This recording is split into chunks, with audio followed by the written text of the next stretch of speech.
warahmatullahi wabarakatuh. Jumpa lagi dengan saya Suci Al-Hafizah Nasution, peserta Latsar CPNS 2021. Kali ini kita akan membahas mengenai materi anti korupsi. Yang pertama yaitu sadar anti korupsi. Ada beberapa dampak perilaku dan tindak pidana korupsi. Dampak perilaku dan tindak pidana korupsi ini sangat merugikan bagi negara kita. Ada beberapa contoh atau beberapa hal yang merugikan negara, yang masyarakatnya masih sangat banyak yang korupsi.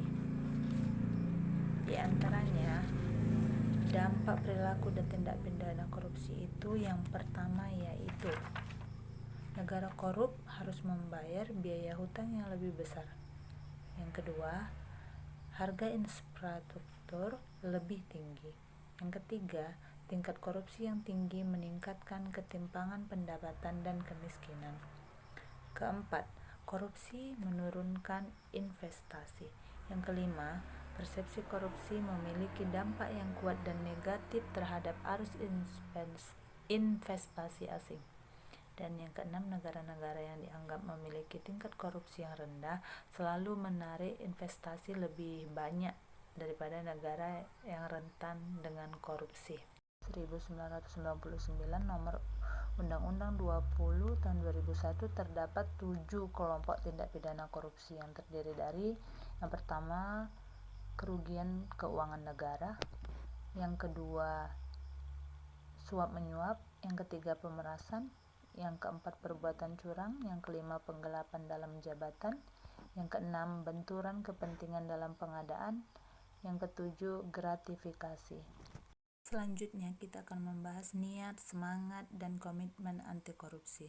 Kesadaran anti korupsi yang telah mencapai puncak tertinggi akan menyentuh spiritual accountability. Apa itu spiritual accountability?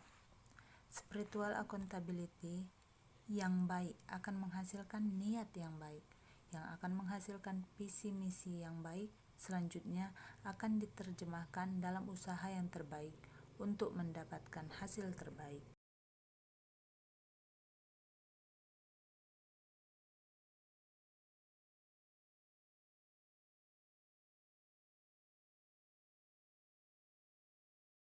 Kita akan membahas Indonesia bebas dari korupsi. Level komitmen yang semakin tinggi akan memudahkan untuk mendapatkan impian Indonesia yang bebas dari korupsi atau Indonesia dengan budaya integritas yang tinggi. Apa itu Sistem Integritas Nasional atau SIN? Ada bagan atau alur untuk mendapat sistem integritas nasional. Yang pertama, input, lanjut ke prosesnya, lalu output, baru outcomes atau kondisi nasional dengan korupsi yang terkendali, dan yang terakhir adalah impact atau tujuan nasional tercapai. Selanjutnya kita akan membahas semakin jauh dari korupsi. Semakin jauh dari korupsi ini, hal yang pertama kita bahas adalah mengenai tunas integritas. Apa itu tunas integritas?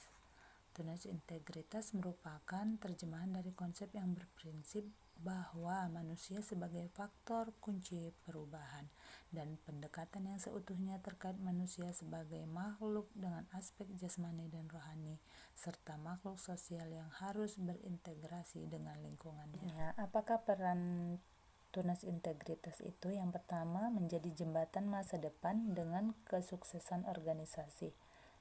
Mereka menjadi kumpulan orang yang selalu terdepan untuk memastikan tujuan organisasi tercapai.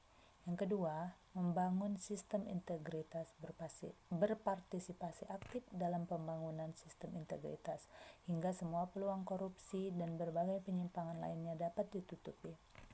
Selanjutnya, mempengaruhi orang lain, khususnya mitra kerja untuk berintegritas tinggi.